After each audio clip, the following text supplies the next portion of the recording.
Now, while I'm on a roll, let me put an end to some theological silliness right now.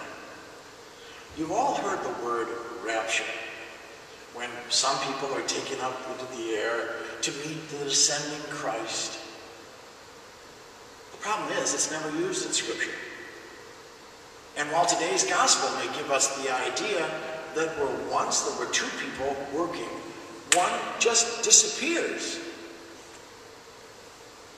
The problem is, the word for taken in the Greek means rather to go along with. As the disciples went along with or followed Jesus, some who followed them did leave the field half plowed and the meal half made, but not to go floating up into the clouds, but to live a richer and fuller lives because they follow Jesus. It implies activity, not passivity.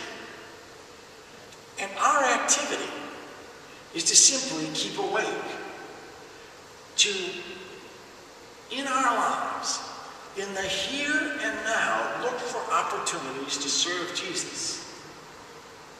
And if you're looking for what those opportunities are, I can't tell you. But I can tell you this. Most often, it'll happen to you the way it happens to me and the rest of us. Someday, you may be walking along, or reading a book, or watching television, or even sitting in church and hear a small voice say inside of you, that person there needs me. The institution that I've heard so much about is looking for volunteers. Or even, I wonder how that friend of mine is. Perhaps I'll just give him or her a phone call, or send them a card, or now even easier, an email or an e-card. That's playing your life out on the whole field. That's doing all you can for as long as you can and trusting God with the results. Put things in God's hand, to be sure.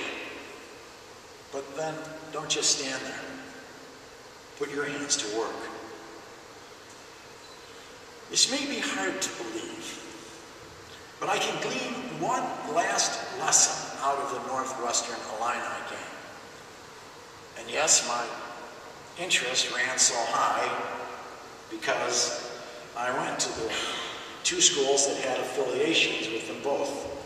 University of Illinois in Chicago for my undergraduate degree, and Garrett Evangelical, which is the seminary located on the Northwestern campus, for my master's. Here's my story. Dan Pleasant was Northwestern's quarterback and had Heisman Trophy potential for this year written all over him. In the final game, in the final play at Iowa, he threw a last-second touchdown pass and pulled his Achilles tendon. Did he run into a wall? Was he pounded to the ground by a savage tackle? Did a big, burly lineman land on him? Nope. Here's how the play was described. Strangely, the person was not knocked down during the play. He was barely, if at all, touched by an Iowa defender. It appeared as though someone may have stepped on his right foot. It can only be described as a freak injury. There is no safe place to stand on a football field, just as there is no safe place to stand in life. The Christian life, though, is not really about waiting in terror, but in expectation. And while we wait, there are things to be done, people to be loved, hearts to be healed, work to do. John Wesley replied once when someone asked him what he would do if he heard that the Lord was going to return before daybreak. He said, I would work on my sermon, I would have dinner, I would preach the evening sermon, I would say my prayers and go to bed, confident that at his coming I would be doing what God has called me to do. Martin Luther, when asked the same question, replied, I'd plant a tree. This is what I hope God finds me doing when God comes for me.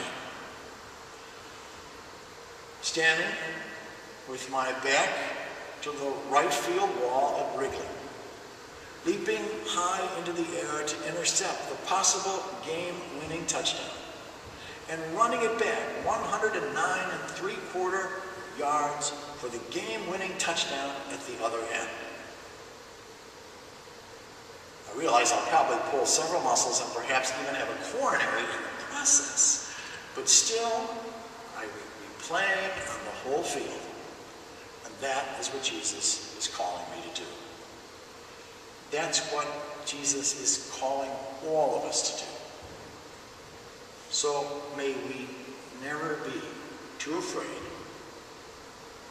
or too tired, or too timid to answer the call and let the game go on.